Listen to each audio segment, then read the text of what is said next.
세계 최초의 어린이 주일은 그 미국 개신교회 목사인 찰스 레너드에 의해서 1856년에 이제 시작되었습니다. 1856년에 시작됐으니까 대략적으로 한 170년 정도의 전통을 가지고 있는 거죠. 어린이 주일. 그 어린이 주일의 근본 취지는 어린 아이들을 그저 보호의 대상으로 여기는 것에서 벗어나서 신앙의 주체자로서 어린 아이들을 한번 보자는 거죠. 어린 아이들을 한 예배자로 설 수 있도록, 어린 아이들이 하나님께 참되게 예배드리게 할 수 있도록 주역으로 한번 세워보자는 취지에서 만들어졌습니다. 그렇기 때문에 어린이 주일을 좀 한국말로 바로 이렇게 번역해 보면은 어린이 헌신 주일 이렇게 번역하는 것이 그 개념이 더 쉽게 와 닿습니다. 이처럼 좋은 신앙의 전통이 미국 땅에서 세계 각국으로 펴지고 한국 땅으로도 넘어오게 됩니다. 1950년대에 이제 대한예수교 장로회 그리고 감리회 그리고 성결교단 등에서 이제 5월 첫째 주일은 어린이 주일로 공식적으로 한번 제정하고 드립시다 이렇게 만들어진 것이죠. 그러니까 어린이 주일은 그저 아이들한테 선물이나 주고 아이들한테 무언가를 잘해주는 그런 날만은 아니라는 뜻입니다.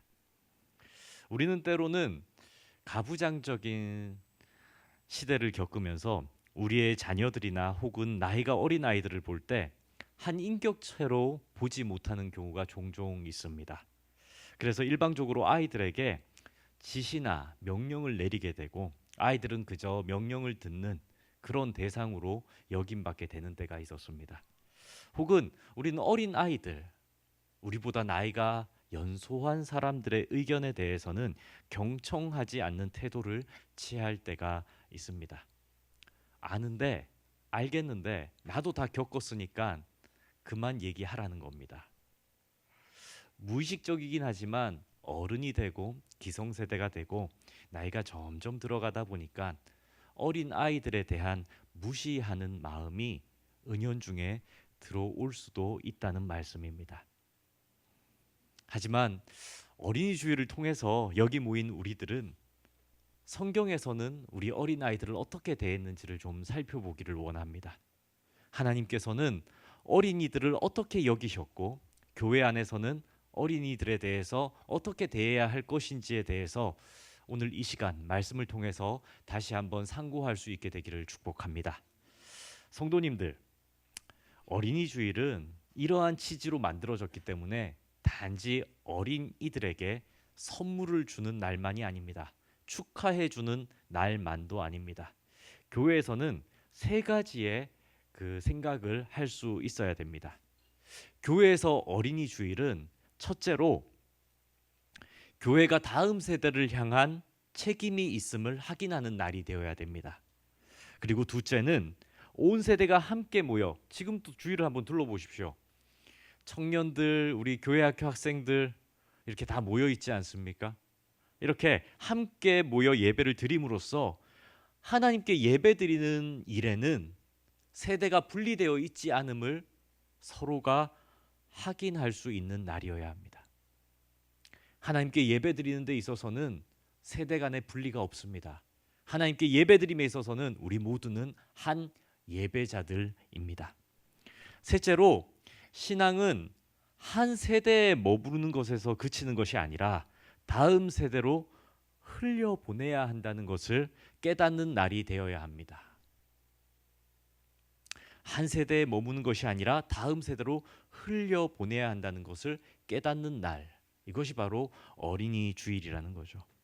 이러한 성경적 가르침에 대해서 오늘 본문을 통해서 세 가지로 또 한번 말씀을 나눠보고자 합니다. 첫째는 교회는 다음 세대에 대한 신앙의 책임이 있습니다. 우리 함께 따라하시겠습니다. 첫째, 교회는 다음 세대에 대한 신앙의 책임이 있습니다. 교회는 무슨 책임이 있다고요? 예, 다음 세대에 대한 신앙, 다음 세대의 신앙에 대한 책임이 있다는 뜻입니다. 영국의 총리였던 벤저민 디즈레일리는 이런 말을 했습니다. 한 국가의 어린이들은 후세의 신탁자들입니다라는 말입니다. 한 국가의 어린이들은 후세의 모든 것들을 주관해야 되는 사람들입니다. 이런 말이죠. 그러니까 다음 세대의 주인공이 될 오늘날의 어린이들의 중요성. 우리가 어린아이들을 경시할 수 없다. 왜? 곧 세대는 바뀔 것이고 우리 어린 아이들이 주역이 될 것이기 때문이다. 이런 말을 남겼습니다. 또한 미국의 초대 대통령인 조지 워싱턴 역시도 어린이들에 대한 중요성에 대해서 이렇게 말했습니다. 국가의 미래는 어린이들의 기독교적 교육에 달려 있다. 미국 초대 대통령 역시도 그 청소년들의 신앙 교육이야말로 미국이라는 나라의 미래를 결정짓게 되는 중요한 요소가 될 것이다. 정말 이 나라의 미래는 우리 청소년들, 우리 아이들의 기독교적인 교육에 달려 있습니다라는 것을 강조했지요. 이러한 모든 사상들은 사실은 성경에서 근본된 가르침입니다. 하나님께서는 이스라엘 백성들에게 땅을 주십니다. 그죠? 가나안 땅을 정복하라 말씀하시고 가나안 땅을 선물로 주겠다라고 말씀을 하십니다. 근데 성도님들 잘 생각해 보시기 바랍니다. 노예였던 이스라엘을 애굽 땅에서 출애굽시킨 후에 땅을 주신다는 것은 무엇을 의미하는 걸까요? 이스라엘 백성들에게 국토를 주겠다라는 겁니다. 영토를 주겠다는 겁니다. 무엇을 의미하는 겁니까? 이제는 이스라엘로 하여금 한 국가를 세우시겠다라는 것을 의미하는 거죠. 그리고 모세를 통해서 당시 지도자인 모세를 통해서 국가의 미래를 위한 중요한 가르침을 말씀하십니다. 그 말씀이 오늘 본문 앞에 나와 있는데 본문 6장 1절과 2절의 말씀입니다. 우리 함께 읽겠습니다. 이는 곧 너희의 하나님 여호와께서 너희에게 가르치라고 명하신 명령과 규례와 법도라. 너희가 건너가서 차지할 땅에서 행할 것이니 곧 너와 내 아들과 내 손자들이 평생에 내 하나님 여호와를 경외하며 내가 너희에게 명한 그 모든 규례와 명령을 지키게 하기 위한 것이며 또 내 나를 장구하게 하기 위한 것이라. 아멘. 아멘. 곧 너와 내 아들과 내 손자들이 평생에 내 하나님 여호와를 경외하며 또 내 나를 장구하게 하기 위한 것이라. 아멘. 신명기서 말씀 성경을 찾으신 분들이라면 이 구절에 한번 밑줄을 쭉 그어 보시기 바랍니다. 그러면 하나님께서는 이스라엘의 다음 세대가 반드시 왜 여호와를 경외하는 자들이 되어야 하는가 하는 것에 대해서 이유를 곧 발견할 수가 있습니다. 신명기 6장 2절 말씀인데 쭉 한번 줄 그어 보십시오. 곧 너와 내 아들과 내 손자들이 평생에 내 하나님 여호와를 경외하며 내가 너희에게 명한 그 모든 규례와 명령을 지키게 하기 위한 것이며 또 내 나를 장구하게 하기 위한 것이라. 아멘. 하나님께서는 이스라엘의 다음 세대인 내 아들과 내 손자들에게 왜 하나님을 경외하는 법을 잘 가르치라고 명령하는 것일까요? 그 이유가 말미에 나오지 않습니까? 너희의 나를 어떻게 해요? 장구하게 하기 위한 것이라. 아멘. 너희 날이 장구하게 될 것이다.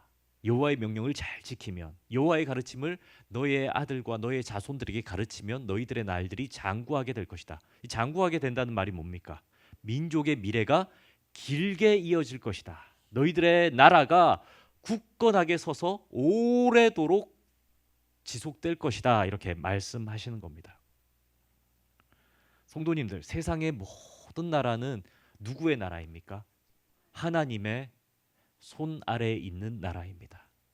제 아무리 강대국이라고 큰 소리 칠지 몰라도 우리 힘으로 나라를 이렇게 세웠다라고 말할지 몰라도 성경의 기록들을 쭉 살펴보면 하나님을 떠난 나라와 민족의 왕조들은 모두 무너뜨려졌음을 볼 수 있습니다.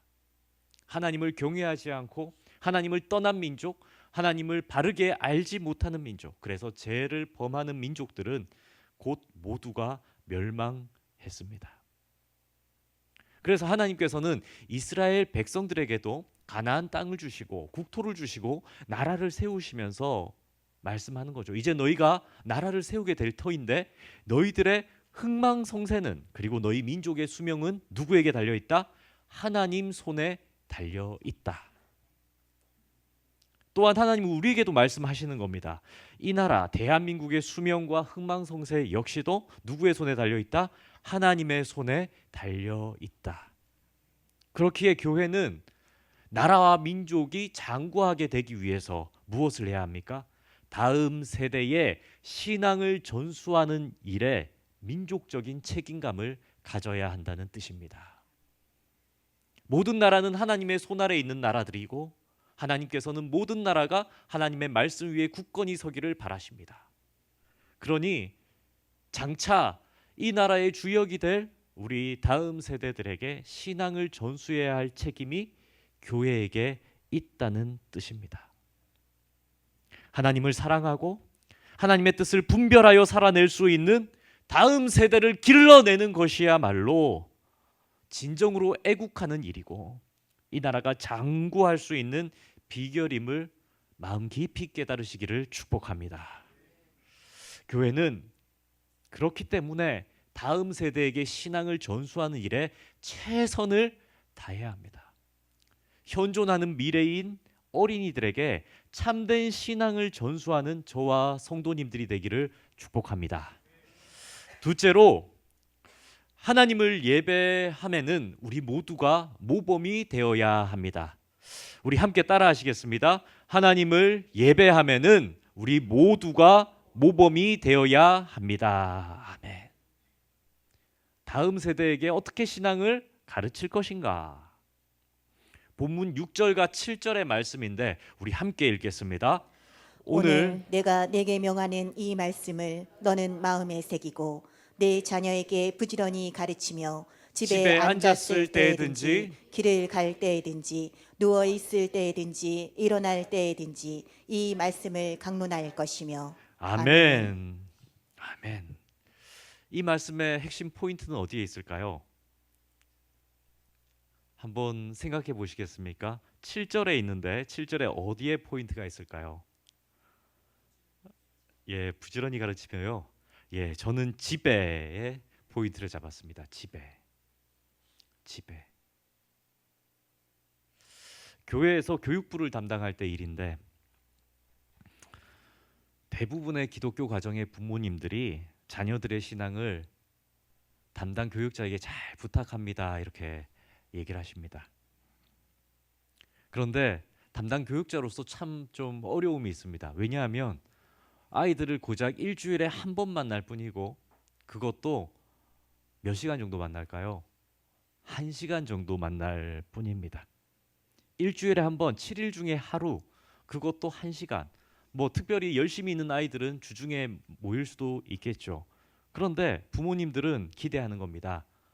저 교육자의 설교와 저 교육자의 보살핌과 저 교육자의 사랑을 통해서 우리 아이가 신앙을 잘 배우리라.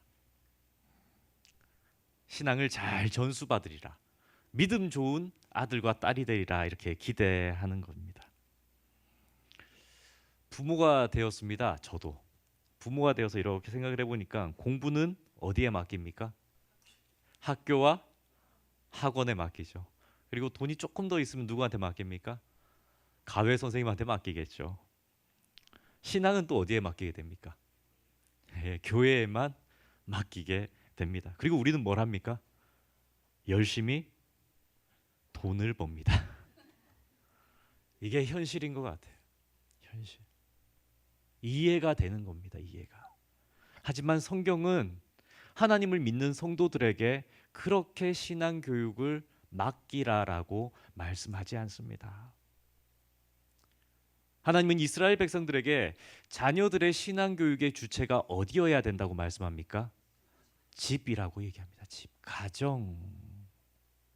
부모된 너희들이라고 더 직접적으로 말씀하시는 거죠.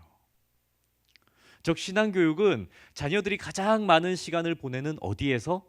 가정에서. 하루 종일 이루어져야 하는 일상적인 일이라고 말씀하시는 겁니다. 오늘 본문 6절과 7절 말씀이 길고 뭐 여러 가지 화려한 미사 요구가 붙어 있는 것 같아도 결국은 집에서 가정에서 부모들이 자녀들에게 신앙을 잘 가르치라는 말씀입니다. 신앙교육은 예배당에서만 특수하게 이루어지는 일이 아니다라고 말씀하시는 거죠.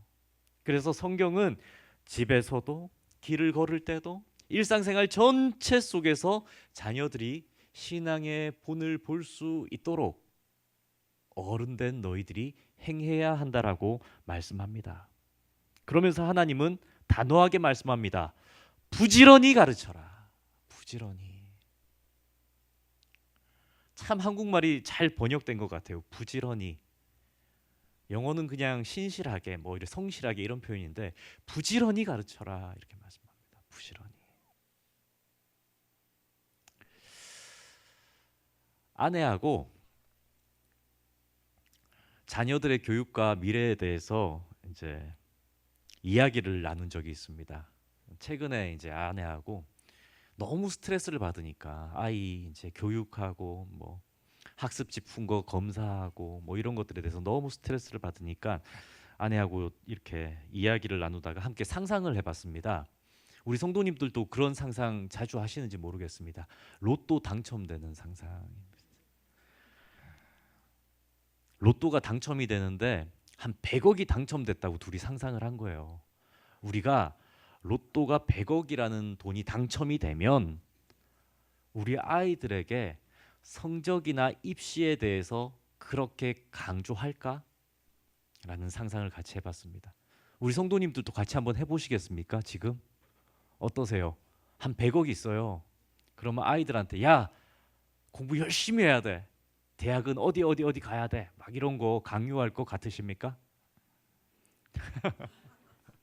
바로 나오지 않습니까? 아니요 이렇게 나오지 않습니까? 뭐 돈이 많으면 그렇게 할 수도 있겠죠. 물론 인성 교육과 성실함을 배우게 하기 위해서 착실하고 성실하게 공부해야 된다 이렇게 말한 건 당연한 겁니다. 그런데 국영수 중심의 고액 가외를 시켜야 되고 혹은 대입을 위한 대학교 입학을 위한 일에 막 열심을 쏟아서 야 너 이거 안 하면 죽어 큰일 나 도태돼 세상에서 실패해 이렇게 말하지 않을 거라는 거죠. 돈이 많으면요 정말 돈이 많으면 정말 인성 교육과 충분한 스트레스 받지 말고 자라 이렇게 얘기하면서 어디에 더 신경을 쓸 것 같습니까? 신앙 교육 열심을 내서 신앙 교육 하나님을 잘 섬겨 그러면서 아이들의 건강도 책임지고 아이들 공부 못하면 어디 보내면 됩니까? 다 아시면서 얘기하는 유학 보내면 되잖아요. 유학 미국 가서 영어 잘 공부해서 이렇게 할 거란 말이죠. 이런 상상을 하다 보니까 현실에서 우리는 왜 그렇게 아이들에게 수많은 스트레스와 다른 것들에 대해서 몰두하게 되는가? 사랑하는 성도님들, 우리 하나님께서는 우리들에게 뭘 주셨습니까? 세상에 어떤 물질도 줄 수 없는 영생과 구원의 비밀을 우리에게 가르쳐 주셨습니다. 그리고 예수 그리스도를 믿음으로 말미암아 이 땅을 살아갈 수 있는 그러한 생의 소명도 주셨고 살아봤더니 맞아. 하나님이 아닌 것들에 대해서는 크게 가치가 없구나. 이런 것들을 깨닫고 살아가지 않으십니까? 그렇다면 정말 우리가 세상을 살아보니 예수님만이 진정한 가치이고 하나님만이 분명한 구원 주시는 분이라는 것을 우리가 분명히 깨달았다면 그것이 로또 100억과 비견될 수 없는 놀라운 선물 아니겠습니까? 그러면 정말 그러면 넉넉한 하늘의 양식과 하나님의 아들이 되는 하나님의 자녀가 되는 권세를 우리가 누리고 살아간다면 우리가 우리의 자녀들에게 가르쳐야 할 1순위는 무엇이 되어야 하겠습니까? 정말 집에서 눈을 떠서 자녀들을 볼 때마다 자녀들에게 야, 너 기도했냐? 아빠는 기도해봤더니 너무 좋더라. 야, 너 오늘 말씀 읽었니? 오늘 말씀을 읽었더니 새 생명이 돋는 것처럼 마음에 기쁨이 넘치더라. 이렇게 하지 않겠습니까? 야, 너 수학 몇 점 받았어? 너 영어 몇 점이야? 너 반에서 몇 등이야? 너 대학교 어디 갈 거야? 이런 질문이 아닐 것입니다. 성도님들 혹시 이 설교를 듣고 집으로 가셔서 또 아이들에게 국영수 중심으로 가르치시겠습니까? 아니면 명문 대학에 목숨 걸게 하는 일에 그렇게 가르치시겠습니까? 우리 성도님들 표정에 좀 여유가 있습니다. 왜냐하면 자제분들이 이미 대학교 다 들어가신 것 같아요. 근데 정말 우리 성도님들 한번 생각해 보시기 바랍니다. 아이들이 그렇게 크고 성장하고 청년이 되고 그러면 정말 그런 우리의 자녀들, 너무 사랑하는 자녀들한테 이 세상에서 무엇을 가르치고 무엇을 보여줬던 것이 가장 가치 있던 일이었던가? 우리는 생명의 말씀을 가르치는 일에 목숨을 거는 것이 가장 중요하다는 것을 다 아는 성도들입니다. 죄송하지만 여기 모인 우리들은 모두 흙에서 왔으니 언젠가는 흙으로 돌아갈 것입니다. 그러니 우리가 그토록 지켜주고 싶은 자녀들도 언젠가는 우리들이 없는, 부모가 없는 세상을 홀로 살아갈 수밖에 없을 겁니다. 그때 우리의 자녀들이 바르게 살 수 있도록 하는 것은 결코 우리가 지어줬던 얼마 안 되는 돈은 아닐 것입니다. 미래의 자녀들에게 참된 안식과 참된 가치를 갖게 하는 분은 오직 예수 그리스도밖에 없습니다. 그러니 이 땅에서 우리가 자녀들에게 목숨을 다해 가르쳐야 할 것은 우리의 유일한 구원자 되신 예수 그리스도여야 합니다. 셋째로, 믿음을 다음 세대에게 넘겨주기 위해서 나를 희생해야 합니다. 우리 함께 하겠습니다. 믿음을 다음 세대에게 넘겨주기 위해 나를 희생해야 합니다. 아멘. 이 신명기 6장은 모세를 통해서 하나님께서 이스라엘의 다음 세대들을 신앙으로 가르치라는 말씀으로 일관되게 드러나 있습니다. 그러면서 6장의 핵심 문장이 하나가 있다면 너희의 신앙을 너의 자녀들에게 전수해라. 지금 너희가 가진 신앙을 너희의 자녀들도 가질 수 있도록 넘겨주라라는 메시지입니다. 우리 성경에 이렇게 연대를 다 알고 계시죠? 여호수아기 그리고 신명기, 그죠? 그리고 나서 사사시대. 여호수아가 가나안 땅을 정복한 후에 어떤 시대가 옵니까? 사사시대. 그때는 나라를 이뤄가는 시대입니다. 근데 사사시대를 생각해 보면 어떻습니까? 여호수아가 이끌었던 믿음의 2세대가요. 요단강을 건너고 여리고 땅을 얻게 됩니다. 요단강을 건너는 것도 하나님의 기적이었고 여리고성을 무너뜨린 것도 누구의 기적이었습니까? 그 하나님의 기적을 맛보았던 이스라엘 2세대는 하나님을 잘 믿습니까? 못 믿습니까? 잘 믿어요. 왜요? 하나님의 능력을 맛봤거든요. 그 큰 여리고성이 하나님의 말씀대로 하니까 무너지는 것을 봤단 말입니다. 깊은 요단강 물이 하나님의 말씀으로 건널 수 있게 되는 것을 체험했단 말입니다. 그러니 믿음의 세대였단 얘기죠. 그런데 가나안 땅을 정복합니다. 젖과 꿀이 흐르는 가나안 땅을 정복합니다. 그러면 어떤 변화가 생깁니까? 먹는 것이 풍족해집니다. 땅 없던 사람들이 뭘 가지게 됩니까? 땅을 가지게 됩니다. 재산이 없던 사람들이 뭘 가집니까? 재산을 가집니다. 점점 이렇게 되니까 어떻게 될까요? 먹는 게 풍족해져요. 재산이 생겨요. 그러면은 어떤 생각이 듭니까? 문화가 발전합니다. 먹고 사는 문제에서 벗어나서 다른 것에 눈을 돌릴 수 있게 됩니다. 먹고 사는 문제 아니면 그렇게 중요한 거 아니지 않습니까? 그러니 그때부터 점차 2세대 다음 세대들입니다. 이스라엘 다음 세대들은 어떻게 될까요? 중요한 일이 없습니다. 급한 일이 없습니다. 울면서 하나님을 부르짖을 일이 크게 없습니다. 그러니 점차로 신앙이 약화됩니다. 그래서 결국 사사기서 2장 10절은 말씀합니다. 우리 함께 읽겠습니다. 그 세대의 사람도 다 그 조상들에게로 돌아갔고 그 위에 일어난 다른 세대는 여호와를 알지 못하며 여호와께서 이스라엘을 위하여 행하신 일도 알지 못하였더라. 아멘.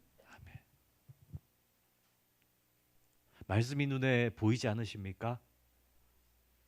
요단강을 건너고 여리고성을 정복하고 수많은 전쟁 가운데에서 하나님의 도움을 맛봤던 이스라엘 부모 세대가 모두 조상들에게로 돌아가고 났더니 그 후에 일어난 다음 세대는 어떻게 됐다고요? 여호와를 알지 못하며 여호와께서 이스라엘을 위하여 행하신 일도 알지 못하였더라. 성도님들, 비단 이러한 성경의 말씀이 사사시대의 이스라엘만의 이야기일까요? 오늘날 선진국으로 발돋움한 한국 땅의 믿음의 기성세대가 겪고 있는 동일한 문제가 아니겠습니까? 그렇다면 이제 믿음을 가진 부모 세대인 우리는 우리의 자녀들이 예수님께서 행하신 일, 하나님께서 우리를 돌봐 주셨던 일에 대해서 잘 전수할 수 있어야 됩니다. 하나님을 알리고 전하고 다음 세대에게 가르치는 일에 대해서 나를 좀 희생해서라도 신앙을 넘겨줄 수 있어야 한다는 말씀입니다. 그러기 위해서 예배의 형식이나 교회의 환경, 그리고 그들을 대하는 우리의 태도조차도 조금 더 성숙하게 바뀌어야 합니다. 지금의 기성세대와 다음 세대는 같은 나라에 살고 있습니다. 그죠? 부모님들과 우리의 자녀들 같은 집에서 살고 같은 나라에 살고 있어요. 그런데 태어났고 자라는 환경이 다르지 않겠습니까? 다르잖아요. 우리의 어른 세대는 전쟁과 기아의 아픔을 겪기도 했고 개발도상국 시대를 지내면서 배고픈 시대도 지내며 견디며 이겨내고 믿음으로 견뎌내고 살았죠. 그런데 지금의 세대들은 어떻습니까? 저희 둘째 아이가 벌써 해맛을 알고 있습니다. 도다리가 그렇게 맛있대요. 자연산으로 부탁한다고 얘기를 하는데 이게 웃을 일이 아니고 우리 어른 세대의 성도님들은 도다리 맛을 언제 아셨습니까? 맞잖아요. 아직도 모르세요?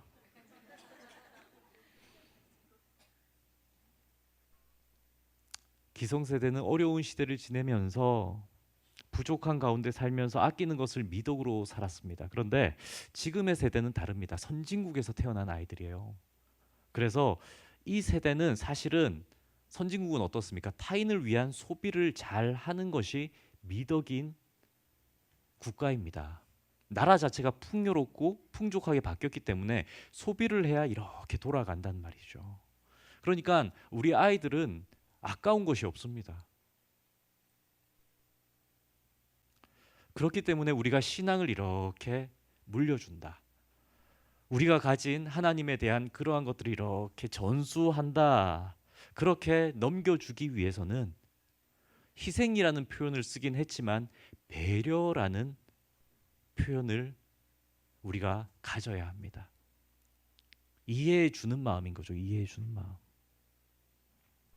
여호수아 세대 이후에 하나님을 알지 못하는 다른 세대가 일어나는, 하나님을 알지 못하는 그런 세대가 태어나는 슬픈 역사를 반복하지 않으려면 우리는, 기성세대는 우리들만의 방식이나 우리들만의 생각, 우리들만의 사고로 다음 세대를 보려 해서는 안 된다는 말씀입니다. 우리에게 익숙한 것을 자녀들에게 강요하는 것은 어쩌면 시대착오적인 발상이라는 표현이 무례할지 모르겠습니다. 근데 다르다는 얘기입니다. 대한민국이어서 더 다르다는 얘기입니다. 우리는 다음 세대가 하나님을 만나고 체험할 수 있는 환경과 기독교적인 문화들을 배려해줘서 만들어줄 수 있는 어른들이 되어야 합니다. 복음의 진리를 철저하게 붙잡고 지키되 그 전달 방식과 환경에 대해서 다음 세대를 위해서 담대하게 변화시켜 줄 수 있는 지혜가 그리고 용기가 우리에게는 필요합니다. 사랑하는 성도님들, 말씀을 맺겠습니다. 우리의 자녀들은 우리의 미래이자 하나님 나라의 소중한 주역들입니다. 주역들. 그들에게 우리가 전해줄 수 있는 이 시대의 어른인, 이 시대의 부모인, 이 시대에 무언가를 가지고 있는 믿음의 사람들이 줄 수 있는 최고의 유산은 무엇일까요? 그것은 우리가 다 공감하는 것처럼 오직 예수 그리스도입니다. 예수 그리스도. 자녀들이 하나님을 알게 되면 비록 우리가 이 세상에서 떠난다 할지라도 우리의 자녀들은 결코 예수 안에서 흔들리지 않을 것입니다. 오늘 이 어린이 주일에 우리의 자녀들에게 가장 귀한 예수 그리스도를 선물로 주기로 결단하기를 축복합니다. 자녀들이 믿음으로 성장하고 주님을 섬기는 거룩한 세대가 되도록 우리 모두 힘을 합하여 기도하고 노력하십시다. 우리 다 함께 찬양하겠습니다.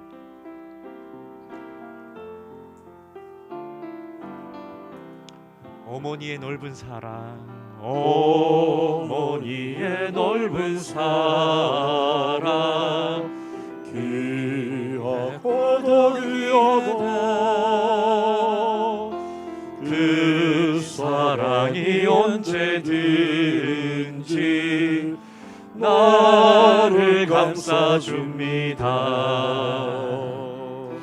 내가 울 때 어머니는 주께 기도드리고 내가 기뻐 웃을 때에 찬송 부르십니다. 아침 저녁 읽으시던 어머니의 성경책 손때 남은 구절마다 모습 본 듯합니다. 믿는 자는 누구든지 영생함을 얻으리. 들려주신 귀한 말씀 이제 힘이 됩니다. 홀로 누워 괴로울 때 헤매다가 지칠 때 부르시던 찬송 소리 귀에 살아옵니다. 반석에서 샘물 나고 황무지에 꽃 피니 예수님과 동행하며 두려울 것 없어라. 온유하고 겸손하며 올바르고 굳세게 어머니의 뜻 받들어 보람 있게 살리라. 평평하는 세상에서 선한 싸움 싸우다 생명신에 흐르는 원 길이 함께 살리라. 하늘에 계신 하나님 아버지, 어린이 주일을 맞아 다음 세대를 향한 하나님의 뜻을 다시 새기게 하시니 감사드립니다.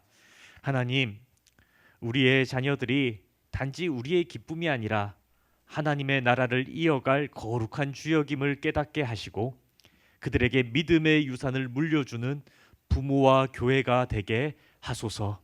세상의 지식과 성공보다 먼저 하나님을 경외하는 마음을 가르치게 하시고 가정마다 교회마다 말씀이 흘러넘치는 복된 터전 되게 하소서. 복음을 위해 우리의 편리함을 내려놓고 다음 세대를 위한 희생과 헌신을 감당하게 하시며 오늘날 우리에게 주시는 복음의 감격이 천대까지 이어지는 은혜의 통로가 되게 하옵소서. 이 모든 간구 예수님의 이름으로 기도드리나이다. 아멘.